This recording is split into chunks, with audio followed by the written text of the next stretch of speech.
1910.1026 Appendix A. In the United States Court of Appeals for the Third Circuit. Appendix A to Section 1910.1026 in the United States Court of Appeals for the Third Circuit. Surface Finishing Industry Council et al., Petitioners, v. U.S. Occupational Safety and Health Administration, Respondent. Docket No. 06-2272 and Consolidated Cases, Public Citizen Health Research Group et al., Petitioners, v. Occupational Safety and Health Administration, United States Department of Labor, Respondent. Docket No. 06-1818, Settlement Agreement. The parties to this settlement agreement are the Occupational Safety and Health Administration, United States Department of Labor, OSHA, the Surface Finishing Industry Council or its successors, SFIC, surface finishing and metal finishing facilities which have opted into this agreement pursuant to paragraph 7, company or companies, Public Citizen Health Research Group, HRG, and the United Steel, Paper and Forestry, Rubber, Manufacturing, Energy, Allied Industrial and Service Workers International Union, Steelworkers. Whereas, on February 28, 2006, OSHA promulgated a revised hexavalent chromium standard for general industry. The standard, that includes a permissible exposure limit, PL, for hexavalent chromium of 5 micrograms per cubic meter, G/M3, measured as an 8-hour time-weighted average, TWA, and a deadline of May 31, 2010, for employers to come into compliance with this PL through the implementation of engineering controls. The deadline for compliance with the remaining provisions of the standard, including those requiring the use of respiratory protection to comply with the PL, is November 27, 2006, for employers with 20 or more employees, and May 30, 2007, for employers with 19 or fewer employees. 29 CFR 1910.1026, 71 FR 10100, February 28, 2006. Whereas, SFIC filed a petition for review of the standard in the 11th Circuit that was consolidated with other petitions in the 3rd Circuit, Case No. 06-2272. Whereas, SFIC filed a motion for leave to intervene in the matter of HRG's petition for review in the 3rd Circuit, Case No. 06-1818, which has been granted. Now, therefore, the parties to this agreement do hereby agree to the following terms. Term of this agreement. This agreement will be effective upon execution and will expire on May 31, 2010. Accelerated implementation of engineering controls. The companies agree that in accordance with 29 CFR 1910.1026 F1, they will implement those feasible engineering controls necessary to reduce hexavalent chromium levels at their facilities by December 31, 2008, to or below the 5 micrograms per cubic meter PL. In fulfilling this obligation, the companies may select from the engineering and work practice controls listed in Exhibit A to this agreement or adopt any other controls. Compliance Plan and Monitoring. In accordance with 29 CFR 1910.1026 D.4.2, each company will prepare, and update as required, a written plan setting forth the specific control steps being taken to reduce employee exposure to or below the PL by December 31, 2008. In addition, companies will make an initial exposure determination as required by 29 CFR 1910.1026 D.1, using either the procedures for personal breathing zone air samples described in 29 CFR 1910.1026 D.2, or the performance-oriented option described at 29 CFR 1910.1026 D.3. Thereafter, companies will conduct periodic monitoring in accordance with the scheduled monitoring option provisions at 29 CFR 1910.1026 D.2 and related provisions at 29 CFR 1910.1026 D.4-6. The companies agree that upon request compliance plans prepared in accordance with this paragraph, as well as all monitoring results obtained in compliance with this paragraph, will be provided to OSHA, affected employees, and employee representatives. Respirator use. The respiratory protection provisions at 29 CFR 1910.1026 F and G will apply to the companies in accordance with the terms and dates set forth in the standard, except that prior to December 31, 2008, for companies that are in compliance with this agreement. OSHA will enforce those respiratory protection provisions only with respect to employees who fall into one of the following six categories. 1. Employees who are exposed to hexavalent chromium in excess of the PL while performing tasks described in Exhibit B to this agreement. 2. Through November 30, 2007, employees whose exposures to hexavalent chromium exceed a respirator threshold of 20 micrograms per cubic meter, measured as an 8-hour TWA. 3. Beginning December 1, 2007, employees whose exposures to hexavalent chromium exceed a respirator threshold of 12.5 micrograms per cubic meter, measured as an 8-hour TWA. 4. Employees who are exposed to hexavalent chromium and request a respirator. 5. Any other employees who are required by the companies to wear a respirator. And 6. Employees with exposures for which respirators were required under the previous hexavalent chromium standard 1910.1000, and any other employees covered by respirator programs in effect on May 30, 2006. Employee information and training. Company employees will be trained pursuant to the provisions of 29 CFR 1910.1026 L2. In addition, the companies agree to train employees in the provisions of this agreement within 60 days of the opt-in date, defined in paragraph 7 of this agreement. The training regarding this agreement shall be provided in language the employees can understand. Enforcement. Within 30 days of the execution of this agreement, OSHA will publish a notice in the Federal Register amending 29 CFR 1910.1026 as follows. 1. A copy of this agreement will be attached to the standard as Appendix A. 2. A new paragraph, 1910.1026 N4, will be added to the standard, and will read, in facilities that become parties to the settlement agreement included in Appendix A, engineering controls required by paragraph F of this section shall be implemented no later than December 31, 2008, and 3. Existing paragraph 1910.1026 N3 will be amended to read, except as provided in N4, for all employers, engineering controls required by paragraph F of this section shall be implemented no later than May 31, 2010. Opt-in date for companies to become parties to this agreement. The Federal Register notice described in paragraph 6 of this agreement will provide notice of the provisions of this agreement and of the revisions to the standard described in paragraph 6, and will provide until November 30, 2006, for eligible facilities to become parties to this agreement and be subject to all of the duties, obligations, and rights herein. The last date for signing by facilities shall be referred to as the opt-in date. The opt-in option will be available on a facility-by-facility basis and only to SFIC members and other surface finishing and metal finishing job shop facilities within the jurisdiction of federal OSHA. For purposes of this agreement, a job shop is defined as a facility that sells plating or anodizing services to other companies. Moreover, the terms of this agreement apply only with respect to the performance of surface finishing and metal finishing operations in those facilities. Although this agreement applies only to facilities within the jurisdiction of federal OSHA, OSHA will encourage states with OSHA-approved state occupational safety and health plans to either honor and implement the terms of this agreement, including the amendments to the standard described in paragraph 6, or to take an alternative position, which may include entering into separate arrangements with surface and metal finishing job shop facilities, or their representatives, in their jurisdiction. Effect on third parties. Nothing in this agreement constitutes an admission by SFIC or the companies that a significant risk of material health impairment exists for hexavalent chromium, justifying a reduction of the PL to 5 micrograms per cubic meter. Nor does anything in this agreement constitute any other admission by SFIC or the companies for purposes of this litigation or future litigation or standard setting. This agreement is not intended to give any rights to any third party except as expressly provided herein. OSHA inspections. OSHA may do monitoring inspections to assess compliance with in progress under this agreement and the standard, and nothing in this agreement limits OSHA's right to conduct inspections at companies' facilities in accordance with the Occupational Safety and Health Act. Scope of agreement. The terms of this agreement apply only in the circumstances and to the companies specified herein.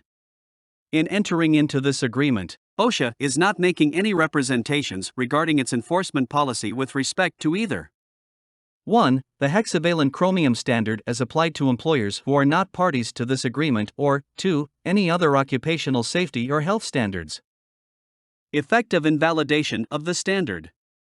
If the standard is invalidated, nothing in this agreement shall prevent the application to SFIC or the companies of any PL that is promulgated by OSHA on remand. This agreement would not foreclose SFIC or the companies from participating in rulemaking proceedings or otherwise challenging any new PL promulgated by OSHA on remand.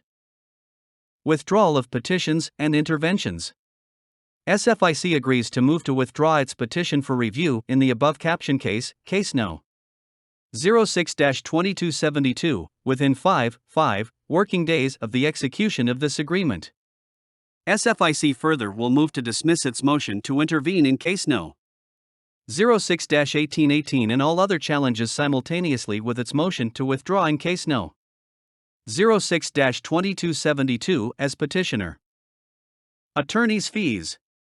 Each party agrees to bear its own attorney's fees, costs, and other expenses that have been incurred in connection with SFIC's petition for review, SFIC's intervention in HRG's petition for review, and the negotiation of this agreement up to and including filing of the motions to dismiss. Support of agreement. In the event that all or any portion of this agreement is challenged in any forum, the signatories below agree to move to intervene in support of this agreement. Agreed to this 25th day of October, 2006. Baruch A.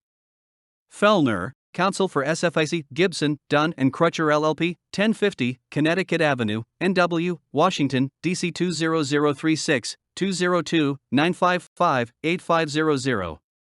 Lauren S. Goodman, Counsel for OSHA, United States Department of Labor, Office of the Solicitor, 200, Constitution Avenue, NW, Washington, DC 20210, 202-693-5445. Scott L. Nelson, Counsel for HRG and the Steelworkers, Public Citizen Litigation Group, 1600 20th Street, NW, Washington, DC 20009, 202-588-7724. Exhibit A. Available engineering and work practice controls. The companies agree that work towards the implementation of these available engineering and work practice controls should not be delayed to accommodate their completion by December 31, 2008. The companies are encouraged to implement from among these controls as soon as practicable. Parts transfer practices. Minimize droplet formation. Instruments akin to garden hoses are used to rinse off parts coming out of chemical baths. This causes many small droplets to form, which are easily atomized or vaporized and contribute to airborne chromium concentration. The industry is currently developing ways to minimize the formation of small droplets, dripping, or splashing, possibly by reducing hose pressure. Minimize air current flow. Strong air currents across these droplets may contribute to their vaporization, and therefore minimizing air current flow across the droplets may reduce airborne hexavalent chromium levels. Slow part speeds as feasible. The speed at which parts are pulled out of a chemical tank causes splashing, which adds to chromium vaporization. By slowing the speed at which parts are taken out of tanks, splashing and vaporization can be minimized. The feasibility of this control must be evaluated in light of the negative effect on productivity. Plating bath surface tension management and fume suppression. Lower surface tension. Lower surface tension in chemical baths leads to fewer drops forming. Chromium baths currently have a surface tension of 35 dynes per centimeter. As a comparison, water has a surface tension of 72 dynes per centimeter. Lowering surface tension further would lead to reduced airborne hexavalent chromium levels. Fume suppressants. Fume suppressants create a physical barrier between the chemical bath and the air, which prevents vaporization. Some suppressants, however, may cause pitting or other metal damage, and therefore their use is not always possible. Facility air disturbance monitoring. Improvement of local exhaust ventilation, levy, capture efficiency. The majority of electroplating facilities are not air-conditioned. As a result, doors are kept open to let in cool air, but this causes air currents that prevent the LEVs from performing efficiently. The use of fans has a similar effect. Industry is researching how to minimize these air currents so that LEVs can perform as designed. Such methods may include the use of partitions to degrade air current flow, or checklists that may include location and positioning of crossdrafts, fans, doors, windows, partitions, and process equipment that companies can use to audit their workplaces in order to improve their capture efficiency. Technology enhancements in lieu of LEV retrofitting. Eductors. Many chemical baths are currently mixed via air agitation. Air pipes bubble air into the tank to keep the chemicals mixed and to prevent them from settling. An adverse effect of this agitation is that air bubbles escape at the surface of the tank, resulting in some chromium vaporization. By using eductors, horn-shaped nozzles, in tanks, the chemicals flow from a pump to create solution movement below the surface without the use of air bubbles, and the amount of chromium vaporization can be significantly reduced. Different means of chromium additions. Liquid chromium. Dry hexavalent chromium flakes are occasionally added to tanks, which can generate airborne particulates of hexavalent chromium. Adding liquid chromium at or near the surface of a tank would lower airborne chromium levels and reduce splashing from tanks.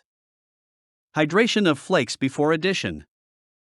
To add liquid chromium to tanks, the dry flakes must be hydrated. Whether this process is performed by chemical suppliers that provide plating solutions to metal finishing companies or by metal finishing companies that have the necessary experience and equipment, appropriate work practices such as mixing techniques must be implemented to minimize the potential airborne levels of hexavalent chromium. Dust control. L. Better housekeeping. Chrome dust that comes off products that are polished or grinded is actually elemental chromium, not hexavalent chromium, so polishing and grinding contribute little to airborne hexavalent chromium levels. However, companies should use good housekeeping practices, including wet mopping and wet wipe downs, to reduce the amount of dust present. Improvement and maintenance of existing LEVs. Improvement and maintenance of existing LEVs. Companies may repair and maintain their current LEVs. Because the final rule indicates that at least 75% of the industry is in compliance with the PL with LEVs working at 40% of capacity, increasing LEV function can materially affect compliance. Other controls. Other methods. Companies are constantly determining best work practices and technological controls through laboratory research and practical experience. Companies will implement other engineering and work practice controls as necessary and as practicable to reduce potential hexavalent chromium workplace exposures. Exhibit B. Workplace tasks requiring respirators where PEL is exceeded. Some well-known and relatively few discrete tasks related to metal finishing activities result in potentially higher workplace exposures of hexavalent chromium. Where the applicable PEL for hexavalent chromium is exceeded, respirators shall be worn to conduct the following activities. Hexavalent chromium chemical additions. In order to have the metal deposited onto the part, hexavalent chromium must be added to the plating tank periodically. This is a discrete activity that involves the addition of either a dry flake of hexavalent chromium chemicals or a liquid solution of hexavalent chromium into the plating tank. Respirators shall be worn during the period it takes to add the hexavalent chromium chemical to the tank. Hexavalent chromium preparation and mixing. Different mixtures of hexavalent chromium chemicals are needed for different types of chromium plating processes. For example, hard chromium plating can require higher concentrations of hexavalent chromium because a thicker coating and longer plating process may be needed for the critical product quality and performance. Similarly, different types of decorative chromium plating processes may need different levels of hexavalent chromium and other chemicals such as catalysts. These mixtures can be in the form of dry flakes or liquid solutions. All of these different hexavalent chromium chemical mixtures are generally prepared by metal finishing suppliers and distributors. Some metal finishing companies may also prepare hexavalent chromium solutions from the dry flakes prior to addition to the plating tanks. Respirators shall be worn during the period it takes to prepare these hexavalent chromium mixtures and solutions, whether the activity is conducted at a chemical supplier or a metal finishing company. Hexavalent chromium tank cleaning. Occasionally, the tanks used for chromium plating may need to be emptied and cleaned. This process would involve the draining of the solution and then the removal of any residues in the tank. Workers cleaning out these tanks may have to enter the tank or reach into it to remove the residues. Respirators, as well as other appropriate PPE, shall be worn during the period it takes to clean the tanks and prepare them for use again. Hexavalent chromium painting operations.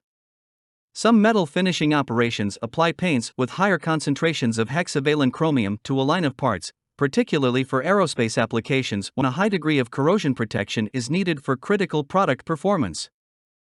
Paints are generally applied in such operations with some type of spray mechanism or similar dispersion practice. In some instances, it may be difficult to keep workplace exposures below the PL for such paint spraying activities. Respirators shall be worn during such spray painting operations.